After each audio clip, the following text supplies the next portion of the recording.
بەرنامەی ئەمڕۆ بە سپۆنسەری کۆمپانیای دنیا دیکۆر، ئەتڵاس ئەسیل، گروپی کۆمپانیاکانی نوێکار.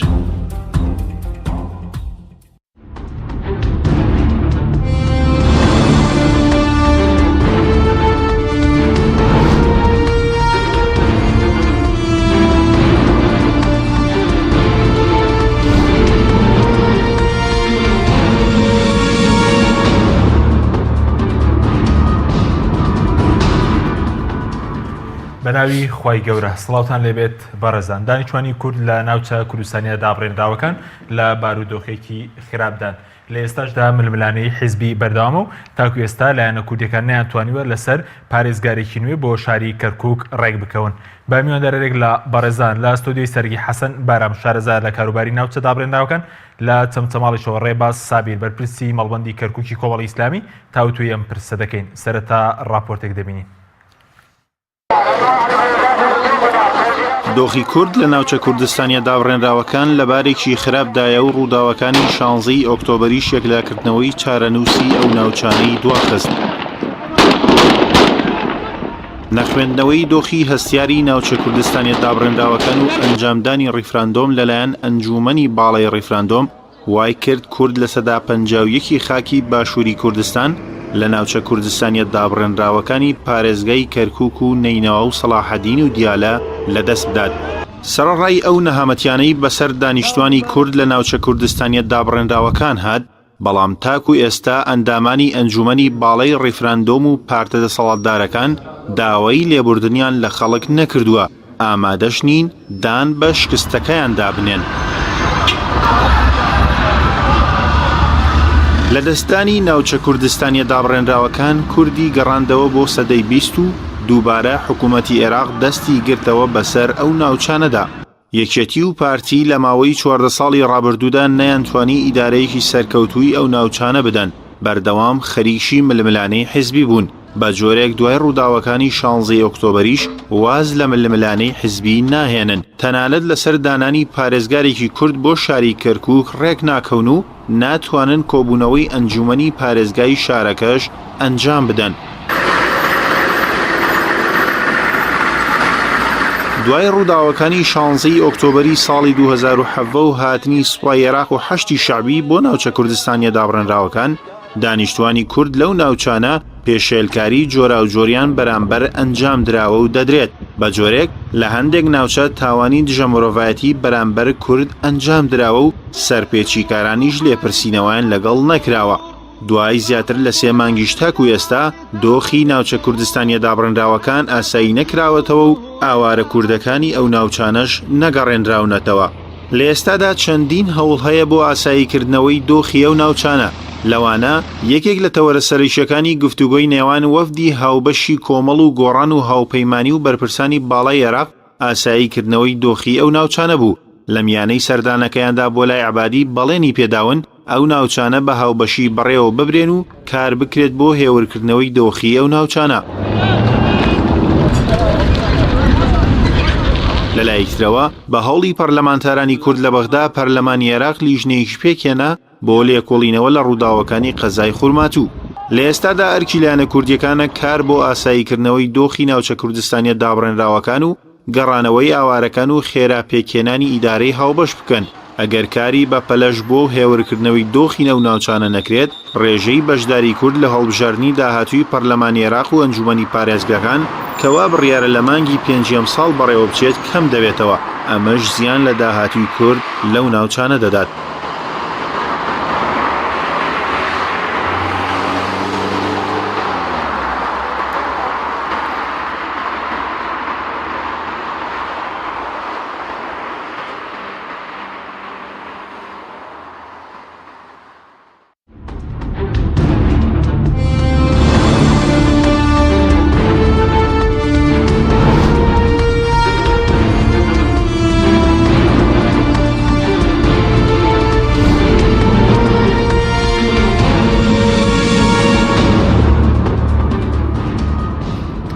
دووبارە سڵاوتان لەبێت بەڕێزان سوپاس بۆ میوانەکانمان کاک حەسەن بەخێر بێن لەسەر تا لە بەڕێستانەوە دەست پێ بکەین دوای ڕووداوەکانی 16 ئۆکتۆبەر دۆخێکی ناسایی بۆ دانیشتوانی کورد لە ناوچە دابڕێنراوەکان دروست بوو ئێستا دۆخەکە ئاسایی بۆ تۆ یاخود ئێستش پێشلکاریەکان بەرامبەر بە هاوڵاتانی کورد لەو ناوچانە بەردەوامە بڵێ زۆر سپاس بۆ تۆ کاک حەچیمجان و سڵاو بۆ بینەرانی کەناڵە ئازیەکەتان لە ڕاستیدا ئەوەی کە لە 16 ئۆکتۆبەرە ڕوویدا تا ئێستا وەکو پرۆسەیەک بە شێوازی جیاجیا بەردەوامە و کاریگەری نەگەتیڤی لەسەر بوونی کورد و لەسەر شوناسی کوردستانی بوونی ئەو ناوچانە بەردەوامە و من لە سەرەتای ڕووداوەکانیشەوە ئەو ڕاستیان باس کرد کە ئەگەر ڕێ لەم سیاسەتە نەگیرێ بەڕاستی ئەوەی لە 35 ساڵی ڕابردووە بە بەعس نەکرا بە ساڵ و نیوە بە 2 ساڵ دەسەڵاتدارانی ئێستای بەغدا ئەو ئامانجیانە جێبەجێیەکەن لەو ناوچانە و ئەمەش کارەساتی گەورەی لێ ئەکەوێتەوە سەبارەت بە دۆخی و ناوچانە ئێمە ئەگە هەر لە خورماتوە ئێستاکە قسەی لەسەر بکەین خورمات و شارێکی داگیر کراوە و شارێکی سوێنرا و هەتکرا و جینۆساید کراوە تا ئەم چرکە ساتەی کە ئێمە قسەی تێدا دەکەین پرۆسەی تەقاندنەوە و تاڵانکردن و سوکایەتیکردن و داگیرکاری و دەرنانی کورد لە فەرمانگەکان بەردەوامە و تا ئێستا سەرووی 50,000 کورد ئاوارەیە و نەگەڕاوەتەوە و پرۆسەی لێسەندنەوەی بەڕێوەبەری فەرمانگەکان لە کورد بەردەوامە و لەوەش بترازێ بەداخەوە بەشێک لە تورکمانە شیعەکان ئەوانەی کە نێو حەشدی شعبی تورکمانین بەردەوامن لە دروستکردنی تەڵە و پیلانی جۆرا و جۆر بەو هەنجەتەی کە وا لە بەغا بکەن بڵێن کورد مەترسیە هەڕەشەیە لەسەر ئێمە بۆیە هەندێک شت دروستەکەن وەک هاوان تێگرتن لە شارەکە و هەندێک ڕووداو هەیە دروستی یەکەن خۆیان بۆ ئەوەی وا پیشانیدەن کە کورد هەڕەشە و مەترسیە لەسەر تورکمان کەچی ئێستا شار لە بەردەستی کوردان نەماوە وەکو کەلاچێ لە بەردەستی تورکمانە دێنە داقوق دیارە داقوق لە دوای پرۆسەی ئازادیەوە تاکو 16 ئۆکتۆبەر شارێکی بووە هەمیشە شارێکی ئاسوودا ئارام کە ئاشتەوایی کۆمەڵایەتی سیاسی حیزبی تێدا بەرقەرار بووە بەڵام لە 16 ئۆکتۆبەر بەدواوە دەیان ماڵە کورد تەقێنراوەتەوە دەیان هاوڵاتی شەید کراوە پەلاماری چەندین خەڵک دراوە و سیاسەتی تۆقاندن و ترساندن بەردەوامە و سیاسەتی بە عەرەبکردن و هاندانی هەندێک عەرەبی هاوردە کە جارێکی تر گەڕاونەتەوە و هێنراونەتەوە سەر خاکی کوردستان بەردەوامە لە کەرکووکیش خۆتان نەزان پرۆسەکە بە شێوازی جیاجا بەردەوامە کە چەقی ململانیەکانمانە کەرکووک و ئێوەش وەکو میدیا ئاگادارن لە سەرگەڕان و لە دبست لەو ناوچانە پرۆسەی بە عەرەبکردن زۆر بە خەستی جارێکی تر دووبارە ئەکرێتەوە و ئەمانە هەمووی هەڕەشەی جدین و بەردەوامن و یاساکان دەستور پێکەوە حکوومەتی سازان و پێکەوە کارکردن هەموو بنەمایانە هەڵوەشاوەتەوە ئێستاکە هەژمون و هەیمەنە و داگیرکاری نەتەوەی سەردەست جارێکی تر لەو ناوچانە کارەکە و ئەمە شۆڕە بێتەوە بۆ منطقەکانی شنگال و بۆ منطقەی ڕەبیعە و بۆ منطقەی گوێر کە لەوێش خۆتان نەزان لە یەک دوو ڕۆژی ڕابردووە جارێکی تر حەشت خۆی ڕێخستێتەوە وێتی پەلاماری هەندێک شوێن بداوە مەترسی و هەڕەشە لەسەر بەشێک لەو ناوچانەی تر هەن لە دەشتی نینەوە و مەسیحەکان وەزعیان خراپە و لە لێدوانی پارێزگاری نینەوە مووسڵە ئەڵێ جاریشی تر بە پێچەوانەوە کۆچکردنێکی تر دەستی پێی کردووە لایەن نەک لایەن کوردەوە لایەن عەرەبیشەوە لە مووسڵەوە بۆ کەمپەکان کە لە هەرێمی کوردستانن ئەمە هەمووی ئاماژەیە بۆ دەسڵاتێکی ستەمکاری و خۆسەپێن و سڕینەوەی بەرامبەر لەو ناوچانە و لە بەرامبەرە نزیکەی 3 مانگ بەسەر ئەم تراژیدیایە تێپەڕ بووە تا ئێستاکە بەداخەوە سەرڕای هەوڵە جۆرا و جۆرەکان بۆ چارەسەرکردنی ئەو دۆخە و لانی کەم هاوسەنجی ڕاگردن لەو سنوورە بەڵام تام دقەیە تەنها هەر بەڵێنە حکوومەتی عێراقی و سەرکردایەتی شیعە کە باڵا دەستن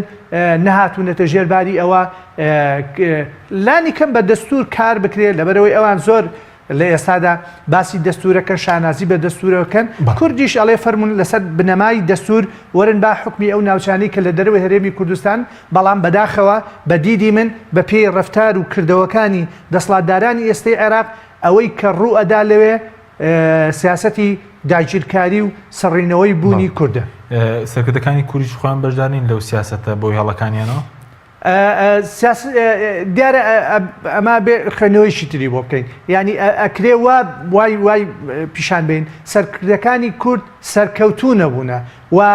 شکست خواردوو بوونە لەوەی کە مامەڵە چۆن لەگەڵ ئەو ناوچانە و چۆن مامەڵە لەگەڵ دۆستەکانمان و نێارەکانمان و دوژمنەکانمانەکەی بەداخەوە هەڵەی سەرکردایەتی سیاسی کورد هەڵە مامەڵەکردنیەتی لەگەڵ کەیسە جیاجیەکان و بەتایبەتی ناوچە جێناوەکان کە بەدیدی من لە 2023ەوە تاکو 16 ئۆکتۆبەر کورد سیاسەتێکی سەرکەوتووی هەمەلایەنەی هەمە چەشنی نەبووە لەو ناوچانە بۆیە بەرئەنجامەکەی ئەوەی کە بینیمان لە 16 ئۆکتۆبەر ڕوویدا. دواتر گەرم و لای بەرز دەگەر بچینە تەمتەماڵ لای کاک ڕێباز. کاک ڕێباز زۆر سوپاس بۆ بەشداریکردن لە بەرنامەکەماندا بە بۆ چوونی وەرجیاترینە و گرفتانێکی ئێستا کورد لە ناوچە کوردستانیەدا بڕێنراوەکان هەیەتی چین و دەکرێت چی بکرێت بۆ ڕاگررتنی و پێشێلکاریانە بەرامبەر بە هاوڵاتانی کورد لەو ناوچانە؟ بەڵێ بەناوی خوای بەخشت دە و میهرەبان سڵاوی خوای پەروەردگار لە جەنابت و لە میوانەکەت و لە تەواوی بیسەران و بینەرانی کەناڵی ئاسمانی پەیام. ئەوەی ئێستا لە کەرکووک و لە ناوچە جەناکان ئەگوزەرێ بەڕاستی دۆخێکی نەخوازرا و ناهەموارە. ئێستا حکوومەتێکی عەسکەری هەیمەنەی کردو بەسەر شاری کەرکووکە و ئەو دەسەڵاتانەی کە بۆ دام و دەستگاکان هەیە بەڕاستی هیچ کامێکیان لە جێی خۆیدا پیادە ناکرێ بەڵکو ئەو حکوومەتە عەسکەرەی کە دامەزراوە ئەوانە دەسەڵاتەکان لێوە چڕ کراوەتەوە و هەروەها سیاستێکی تعریبکردنی سەر لە نوێی شاری کەرکووک دەستی پێکردوێتەوە بە هێنانی فەرمانبەر لە پارێزگاکانی ترەوە بۆ ناو شاری کەرکووک و هەروەها لادانی بەڕێوەبەرەکانی دایرەکانی شاری کەرکووک و هەروەها بەرپرسی بەشەکانی شاری کەرکووک و هەروەها دانانی دادگایەکی تر جگە لە دادگای کەرکووک بۆ دادگایکردنی هەر کەسێک کە ئەگیرێ بە ناوی تیرۆر و بە ناوی ئەو شتانی کە خۆیان وەکو بڵێن لە سیستمی خۆیاندا جێگایان کردوێتەوە بەڕاستی بە دۆخێکی ناهەموار و نەخوازراوەتی ئەپەڕێ. ئەمەش هۆکارەکەی ئەوە بوو بەڕاستی لە دوای 16 ئۆکتۆبەرەوە کە لە ئەنجامی 26 ساڵەی حکومڕانی هەڵەی هەردوو حزبی دەسەڵاتدار کە بەداخەوە هەتا بڵێ قۆڕخکاریان کرد هەتا بڵێ نەیانتوانی سیستمێک ببرێتە ڕێوەکە هەموو دانیشتوانی شاری کەرکووک دڵخۆشن پێیدا لە کاردانەوەی ئەمەدا. ئێستا ئەوانیش بە هەمان شێوە پێکاتەکانی تر بە تایبەتی پێکاتەی تورکمانی شیعە و عەرەبەکان بە پشتبەستن بە ئەو هێزەی کە هەیە زۆر بۆ ئەو شوێنانەی بە تایبەتی کە ئەگەڕێنەوە وەکو سەرگەڕانە وەکو ئەو شوێنانی کە بە زۆر بەهێز ئەیانەوێ بگەڕێنە ئەو شوێنانە و دووبارە کوردیتیا دەربەدەر بکەن. بەڕاستی ئەوەی کە داواکاریمان هەبوو ئێستا ئەوەیە کە جارێکی تر ئەوان کە زۆر بای جارباسی دەستورەکرێ ئێستا پێشێرکاری لە دەستورە ئەکرێ لەبەر هە لە دەستورە هاتووە کە کەرکووک و ناوچە جێناوەکان دەبێت ئیدارێکی هاوبەش بیان باتە ڕێوە ئیدارێکی هاوبەش ئیداریان بدا بۆ ئەوەی هیچ کەسێ هەست بە سیستەم و بە سیستەملێکردن نەکا. بەڵام بەداخەوە ئێستا ئەوە نابینین بەڵکو تاکڕەویەک ئەبینین کە بۆتە مای نیگەرانی دانیشتوانی شاری کەرکووک و دەوروبەری. بەڵێ دەکرێت چی بکرێ ئێستا پێدان وایە هەوڵەکان دەبێت چی بن بۆ ئەڕاگرتنی و پێشێلکاریانی کە لەو ناوچەیانە بەرامبەر بە هاوڵاتیانی کورد دەکرێت ئەرکی لایەنە سیاسیەکان دەکرێت چی بکرێت بۆ ڕاگرتنی و پێشێلکاریان؟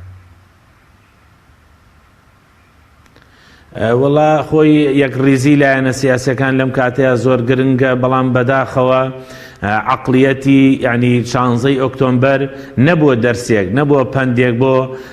کورد بە تایبەتی لە شاری کەرکووکە و بە تایبەتی در بۆ هەردوو حزبی دەسەڵاتدار نەبووە پند و عیبرەت وەرگتن. ئێستاش بەداخەوە بە عقليەتی پێش 16 ئۆکتۆمبەر لە کەرکووکە مامەڵە دەکرێت. هەمومان دەزانین زۆر هەوڵماندا ئێمە بۆ خۆمان وەکو لایەنە سیاسەکان لە شاری کەرکووک کۆ بووینەوە کۆک بووین لەسەر ئەوەی کە زەرورە پارێزگارێک بۆ شاری کەرکووک دابنرێ. بەڵام ئەو ململانێ تەسکە حزبیەی کە تا ئێستاش بۆ عقليەتە کارەکەن نەیانتوانی پارێزگارێک لە شاری کەرکووکە دابنرێ لەبەرەوەی ئەگەر پارێزگارێک لە شاری کەرکووکە دابنرێ ئەیتوانی پیادەی دەسەڵاتەکانی خۆی بکە و دەسەڵاتی ڕەها نەئەدرایە سوپا و نەئەدرایە ئەو هێزانی کە لەوەیە. بەڵام بەداخەوە نەیانتوانی بەڵکو دووبارە و سێبارە هەمان هەڵەی پێش 16 ئۆکتۆبەر بۆ عقليەتە دووبارە کار دەکەنەوە دووبارە بەرژەوەندی تەسکی حزبی وای لێکردوون کە بیر لە بەرژەوەندی گشتی نەکەنەوە و بەرەو ئەوە ڕواکە بەرەو هەڵدێرێکی تریان بەرەو لە دەستدانی یەکجارەکی کەرکووک و ئەو ناوەجانەمان دەبات. بەڵێ هۆکاری تێکە بەرز دەڵی سەرڕایەوەی کە ئەو نامەتێک کە بەسەر خەڵکی ئەو ناوچانە هات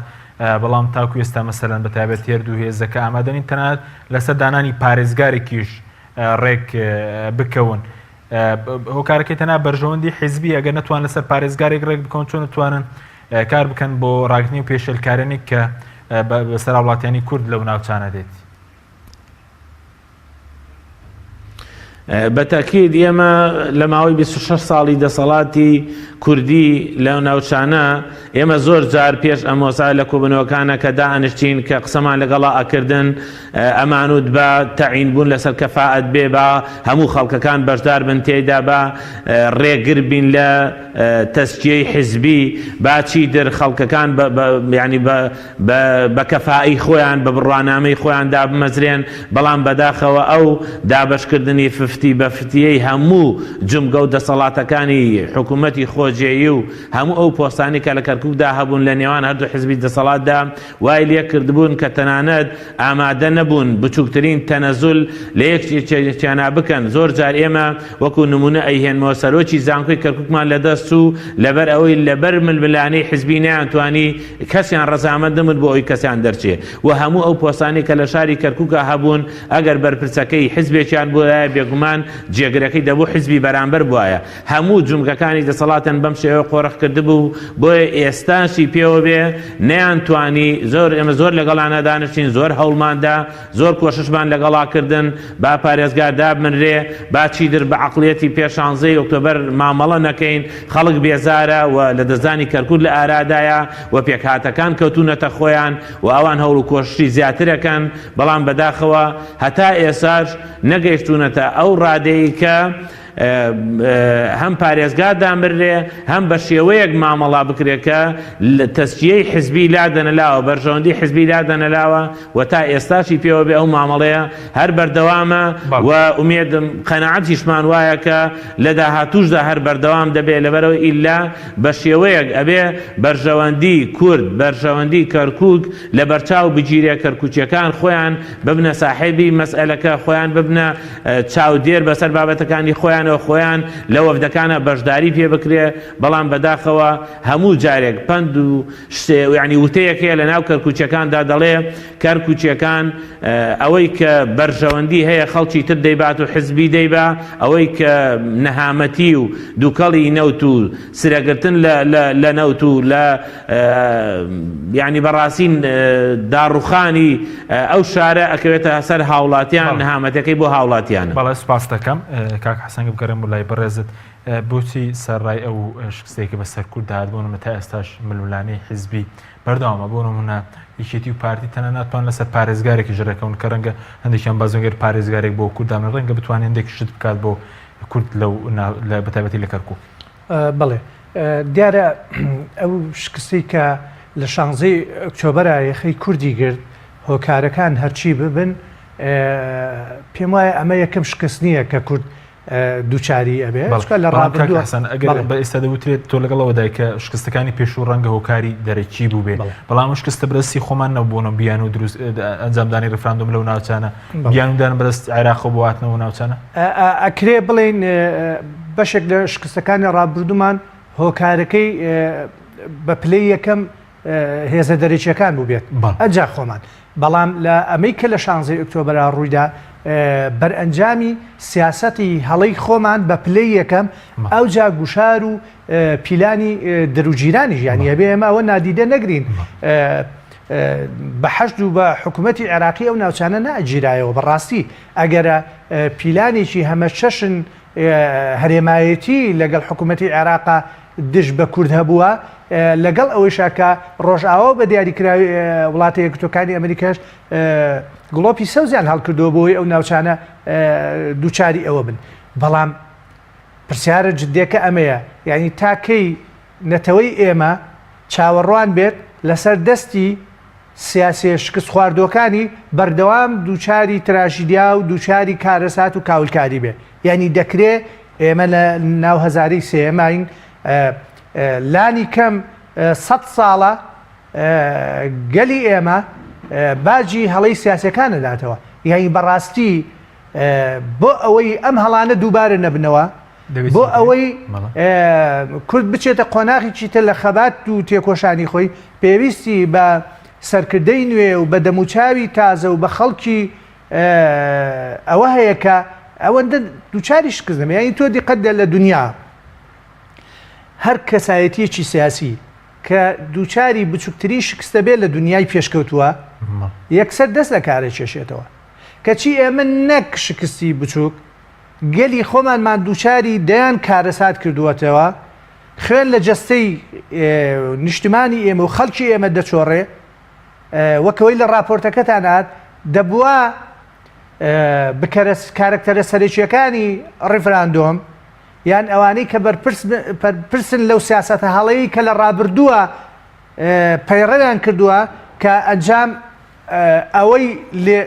ڕوویدا کە لە 16 ئۆکتۆبەرا بینیمان کە بەرەنجام ئەوەی لێدا کە ئێستاکە قوتی هاوڵاتیانی ئێمە و فەرمانبەرانی ئێمە 3 ساڵە 4 ساڵە بڕاوە کە لە خزمەتگوزاری بێ بەشین کە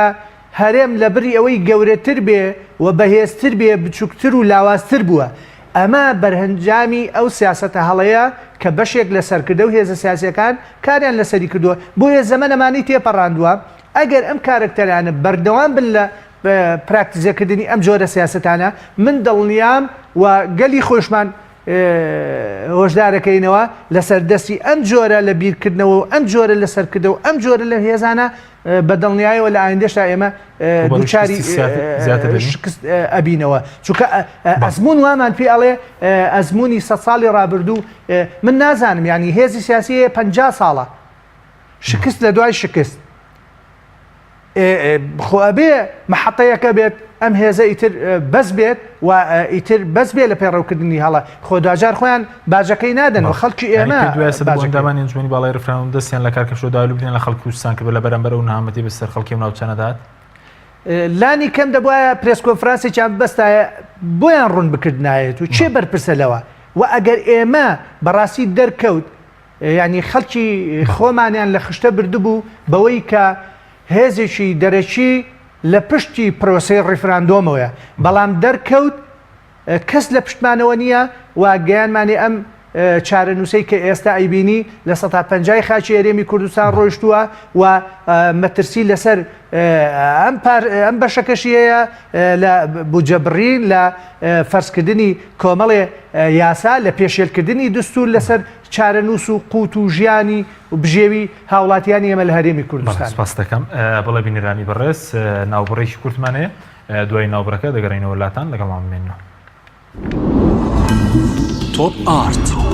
تاکە بریکاری تۆڕی میدیایی کۆمەڵ بۆ دروستکردن و بڵاوکردنەوەی ڕیکلام تۆپ ئارت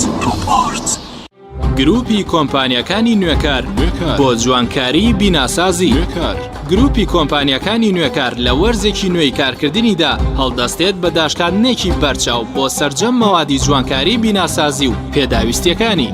هەمیشە تۆکمەی و جوانی و خێرایی لە پێشینەی کارەکانیەتی وە سەرجەم کارەکانی کۆمپانیای نوێکار زەمانی 10 ساڵی لەگەڵدایە لە سەرجەم پارێزگاکانی هەرێم کار دەکەین و گواستنەوە و بەستن بێ بەرامبەرە لە ئەزمموی کارەکانمان هەمیشە تۆکمەی و جوانیمان دڵنیاکەرەوە بۆ کڕیارانمان ناونیشان کەلار شەقامی سەرەکی لیوا بازار بەرامبەر مزگەوتی تەقوا گروپی کۆمپانیەکانی نوێکار.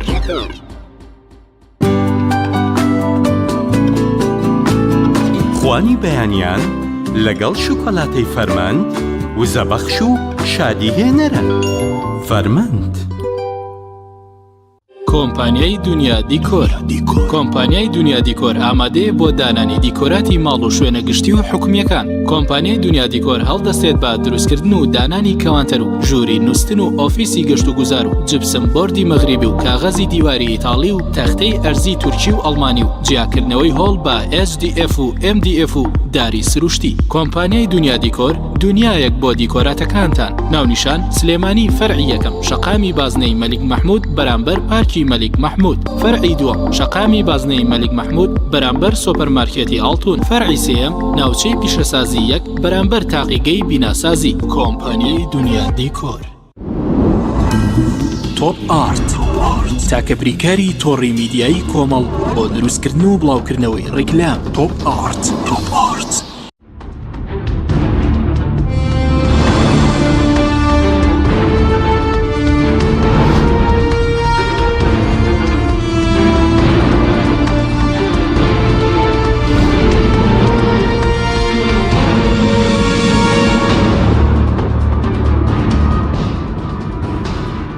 سڵاوتان لێبێت بەڕێزان کاک ڕێبازگە بگەڕێمەوە لای بەڕێزت ئەگەر باس لەوە بکەین ئێستا هیچ هەوڵێکەیە بۆ ئاساییکردنەوە و چارەسەرکردنی دۆخی ئەو ناوچانە وەفدێکی ئەو بەش لە ماوەی چەند ڕۆژە ڕابردوو سەردانی بەغدایان کرد کە کۆمەڵی ئیسلامی تێیدا بەشدار بوو. هیچ قسە و باسێک کراوە لە سەرایندەی ئەو ناوچانەوە چارەسەرێکیان بۆ بدۆزرێتەوە بە تایبەتی لەگەڵ بەرپرسانی عێراق؟ وەڵا پێشە وەڵامی پرسیارەکە دوم پێم خۆش ئاماژە بە شتێک بدەم. ئێستا زۆربەی هەردوو حزبی دەسەڵاتدار و هەموو ئەوانەی کە لەگەڵ بوون بۆ ڕیفراندۆم پاساو بۆ ئەهێنەوە کە ئەگەر ڕیفراندۆمش نەبووە ئەم حادثە هەروە ڕوویەدا هەر بەش تووشی ئەم حادثەی هەرە بووین ئەم ڕووداوانە هەر بەسەر کوردە ئاهات من ئەڵێم وانە و هەموو کوردی ئەزانن بەڵام ئەوە خەڵکانێک بوون کە بەتابەت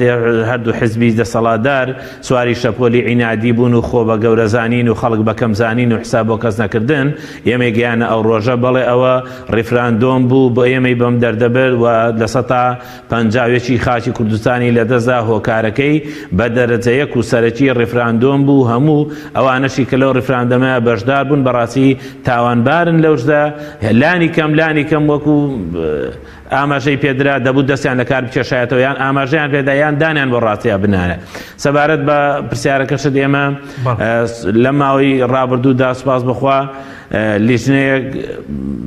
هاوبەش لە کۆمەڵی ئیسلامی لە بزودنەوەی گۆڕان لە هاوپەیمانی دیموکراسی سەردانی بەغدایان کرد و لەوێ لەگەڵ هەرچێ سەرۆکایەتەکە لە ماوەیەکی کووردا لەگەڵ هەرچێ سەرۆکایەتەکە لەگەڵ کۆمەڵی کەسایەتی لەگەڵ جێگرەی سەرۆکۆمار لەگەڵ کۆمەڵی ئەو ئەحزابانی کە لەوێ هەن کۆبنەوەیان کردووە لەگەڵیان دانیشتون و حاڵوەسعی هەرێمی کوردستانیان لەگەڵا باس کردوون و باسی ئەویان لێ کردوون کە ناکرێ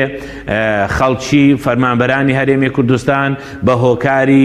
ڕیفراندۆمیان بە هەر هۆکارێکی تر بە هۆکاری گەندەڵی بە هۆکاری حساب بۆ کەس نەکردن بە هۆکاری سیستەمکردنی حکوومەتی هەرێم لە فەرمانبەران نابێ بە شێوەیەک بە چاوی ئەوە سەیران بکرێ بەڵکو پێویستە فەرمانبەران مافی خۆیان بدرێتێ ئەوانەی کە لەو شایستە دارایانی کە مستحقن کە چەند ساڵ حکوومەتی هەرێم بڕیبینن دیارە داوای ئەویان لێ کردوون کە ئەو موچەی فەرمانبەران بگەڕێنەوە بۆیان سەرف بکرێ و هەروەها ئەو ناو ناوچانەی بە تایبەتی ناوچەی دووز کە لە دەستورە هاتووە بە ئیدارێکی مشتەرەک ئیدارە بدرێ و هەردوو لە و لژنەیەک کە ڕاستیەکان بۆ خەڵک ڕوون بکاتەوە و زیان لێکەوتوان بەڕاستی قەرەبوو بکاتەوەی کە لەوێ ڕوویداوە. بەڵێ ئەی وەکو لەسەر ئاست ئەمە لەلایەن بەغدا وهروە لە هەرێمی کوردستانیش فراکسیۆنی کۆمەڵی ئیسلامی خۆشبەختانە پرۆژەیەکی داوەتە پەرلەمانی کوردستان بۆ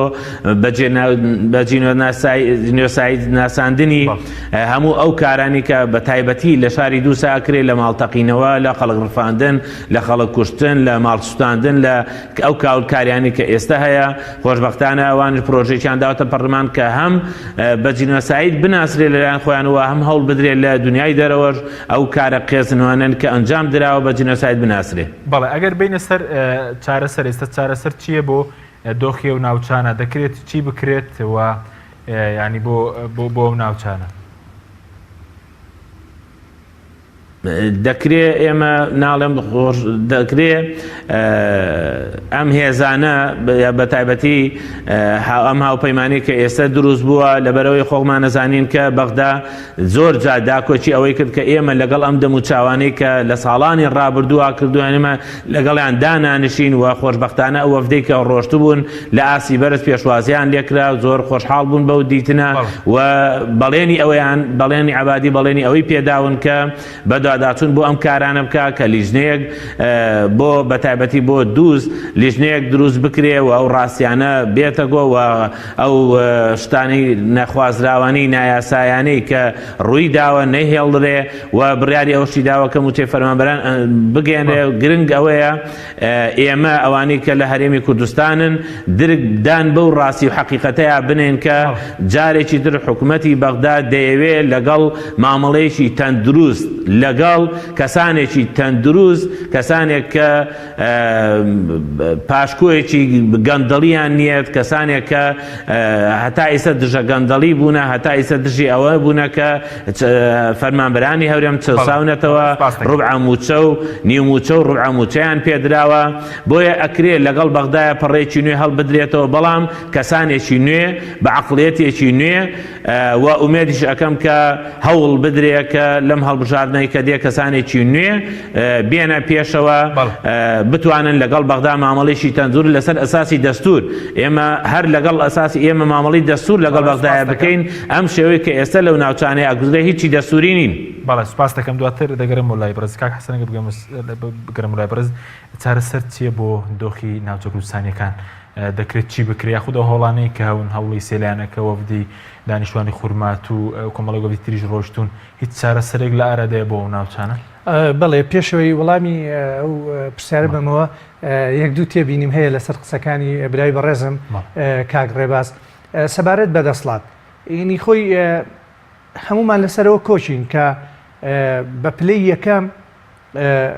پارتی و یەکێتی ینی دەسڵاتدارن لەم هەرێما و هەموو ئەو کەم و کوڕیانە ئەکەوێتە ئەستۆی ئەوان بەڵام ئەوشمان لەبیر نەچێت ئەگەر بە وەزیرێک ئەگەر بە بریکارێکیش بەشداریت کرد لە حکومەتە تۆش بە پێی قەباری خۆت بەشداری مەسەن بۆ نمونە دەکرا کۆمەڵی ئیسلام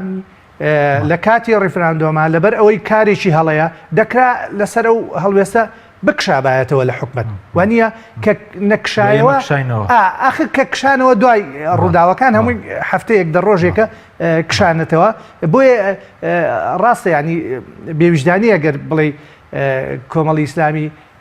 تاوانباری یەکەموانە بەڵام لە دەسڵاتە بۆ من حەزەکەم کە ئاڵێن لە دەسڵاتەوەکو نابێەوە پۆسێت هیچ ئەندامێکی نەبووە بەڵام دەکرا هەموو شتێکیان کردو بۆم لەگەڵ گۆڕان بەڵام کە تۆ دەتوانی هیچ بکەی ڕای بگری پرۆسەکە دەکرا لە حکومەت بکشێتەوە بۆی کە ئێستاکە کەس نەیوتایە بەشدار سەبارەت بەو بەشداریکردن من جێم لە قسەیکی بوو کەوتی ئەوانەی کە بەشداریان کردووە دیارە خەڵکیی زۆر بەشداری کردووە ئەوە کەسی یەکەمی هەموو حیزب سیاسیەکان چوونە بە شانازیەوە دەنجیاندا و بەرەستان بوو کە یەکەم جار برێرە جا بۆیە پێم وابێ کەسی یەکەمی هەموو حیزبەکان چوون پەنجەی مۆری خۆشیان پیشانی خەڵگەیە و بەشداریان کرد لە پرۆسەکە ئەوەکو تێبینی ینی من پێم وایە کۆی سیاسەتی کوردی لە بەردەم لێپرسینەوەیە کۆی ئەم کارکتەرانە و ئەم سیاسەتی لە ئەمڕۆ ئێمە کاری لەسەرەکەین هێندە سەرقاڵی بەرژەوەندی حزبی و بەرژەوەندی کەسین کەمتر غەمی کوردمان هەیە ئەم بەرپرسیارەتیش بە پلەی یەکەمەکەوێتە ئەستۆی پارتی دیموکراتی کوردستان ئەو جایەکێتی نیشتمانی کوردستان ئەو جا گۆڕان و کۆمەڵ و یەکگرتوو لە بەرەوەی تۆ ناکرێ وەڵی بڵێ من ئۆپۆسیۆنم و لە هەندێ ویستگەیشدا بەشداربی ئەبیان ئۆپۆسیۆن بیان بەشداربی بە هەر حاڵ سەبارەت بەوەی چارەسەرەکان چییە بۆ دۆخی ئەو ناوچانم لە ڕاستیە پێم وایە ئەم سەرکردایەتیە ئەمانی کە هەڵەکانیان کرد و ڕێفراندۆم و ناوچە جەناکەکانیان دووچاری ئەم تەنگەژە و دووچاری ئەم پاشەکشەیە پێکرد خۆیانیان دووچاری جۆرێک لە ترس و لە پاشەکشە و لە حاڵەتی دەرونی کردووە یعنی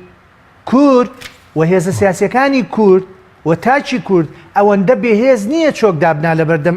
دژمنانە یعنی بەداخەوە لە ئەوە نێزگەی 3 مانگ تێپەڕە بێ من قەت پێم وانە کورد کات لە بەردەستیان نەبووە قەت لەگەڵەوانی من نەمبینی لە 150 خاکەکە داگیر بکرێ یەک وەزیرێک لە بەغا دەست لە کار نەکێشێتەوە نوێنەری یەک حیزبێک نەیاتەوە دەست لە کار نەکێشێتەوە وەنیە ئەمە نازانم ئەمە لە چی دنیایەکایە تۆ شارەکانت هەتک بکرێ و خەڵکەکەت هەتک بکرێ و داگیر بکرێ تۆ لە بەغا بە خوێنساردی و مامەڵە لەگەڵ نەیارەکان و لەگەڵ بکەری ئەو تاوانانە بکەیت بۆیە لە ڕاستیە سەرڕای ئەوەی هەوڵیان داوە بەڵام کارتی تر زۆر لە بەردەستمانێ بۆیە ئێستا کورد کە دەڵێ با دستور جێبەجێ بێ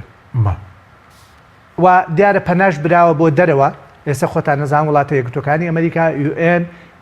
بەریتانیا فەڕەنسا ئەمانە بە جددی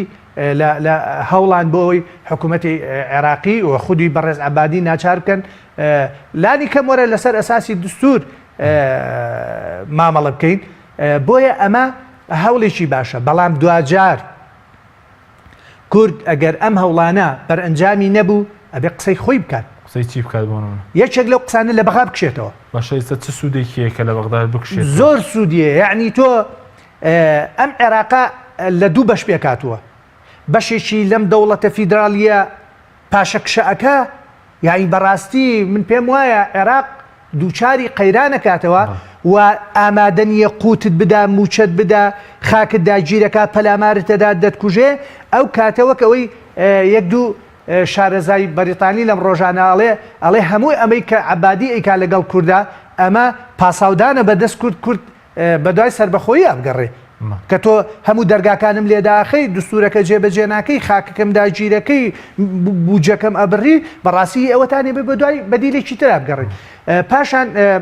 دەبێ مەسلەی دەستور یعنی ئەگەر ئەم دەستورە لێرە جێبەجێی ناکە دەکرێمە پەنابووینە بەر UN پەنابووینە بەر دادگای لەهای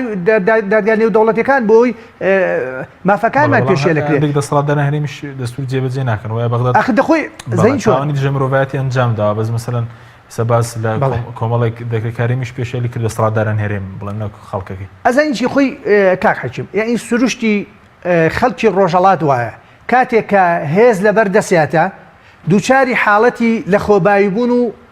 لە نەشئەی سەرکەوتن و بەکارهێنانی هێزە بێ کاتێکیش کە تێکەشکێ باسی بەزەیی و باسی یاسا و باسی ئەوەکە یعنی بەداخەوە خۆ کاتی خۆی بەڵێ ڕاستە کاربەدەستانی هەرێمی کوردستانیش سیاسەکانی ئێمەش هێزە سیاسە سەرچیەکانیش جوان بەوە نادا کە لە چی بڕگە و مادەیەکە مادەکانی دستوری عێراقی پێشێل کرد کەواتە ئەم عەقلیەتە چی لە بەغا یعنی ئێمە لێمان تێک نەچێ وها باسیکەین کە ئەوانەی بەغا شامی شەریفە و زۆر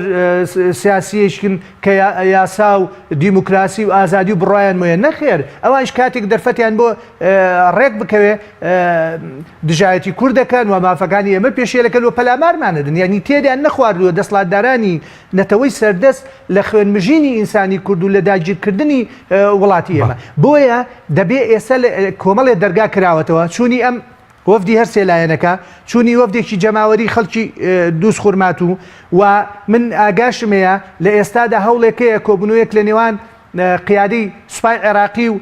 فەرماندەکانی هێزی پێشمەرگا کراوە بۆی ئالیەتێکی هاوبەش مشتەرەک بدۆزنەوە بۆ چارەسەرکردن کۆمەڵی هەوڵی تریش هەن بۆ ئەوەی چارەسەرێ بکەن بە پێی دستوری لەبەرەوەی کورد ئێستا لە ئێستادا دەبێ جەق لەسەر جێبەجێکردنەوەی دەستور بکە بە پێی دەستور بێ کاک حەکیم ئەمە یەک حقێتی ئەمەی کە ئێستا عێراقی کا لەو ناوچانە داگیرکاریە جێبەجێکردنی دستور نییە جێبەجێکردنی یاسا نییە داگیرکاریە یان ئەبێ ئەو داگیرکاریەک بمێنێت و کورد ئەبێ هەڵوێستێکی تر دەربڕێ یان ئەبێ بە هاوبەشی بیبینە ڕێوە هەتا مادەی 140 یان ئەبێ داوای تەرەفی لایەنی سێم بکەین بێ لەو ناوچانە بێ بۆ ئەوەی دۆخەکە ئاسایی بکرێتەوە ئەجینا بەم شێوەیە کورد دۆڕاوی یەکەمە سپاس دەکەم کاگرێ بازەکە بگەرم وڵای بەڕێزت ئەگەر دۆخیم ناوچانە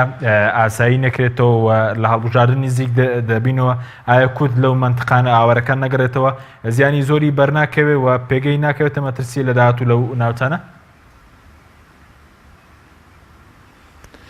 بەتەکید ئێمە کورد وەکو کورد زەرەری زۆرەکەین بەڵام پێویستە دان بۆ شا بنین کە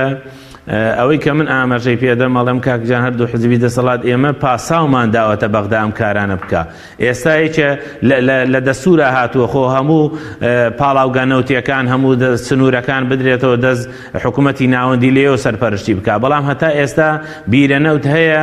لەم وڵاتەی خۆمانە لە هەرێمی کوردستانە لەژەر دەسەڵاتی حیزبایە داهاتەکەی بۆ حزب دەڕوە بۆیە ئێمە پێویستە ئەم پاساوانە نەهێڵین بۆیە من ئەڵێم پێویستە قیادەی سیاسی کورد قیادەیەکی تازە دروستکرا و من ناڵێم هەموو خەز پەراوێز بکرێ هەموو حزبەکانشی تیابێ بەڵام قیادەیەکی نوێ لەسەر ئەساسی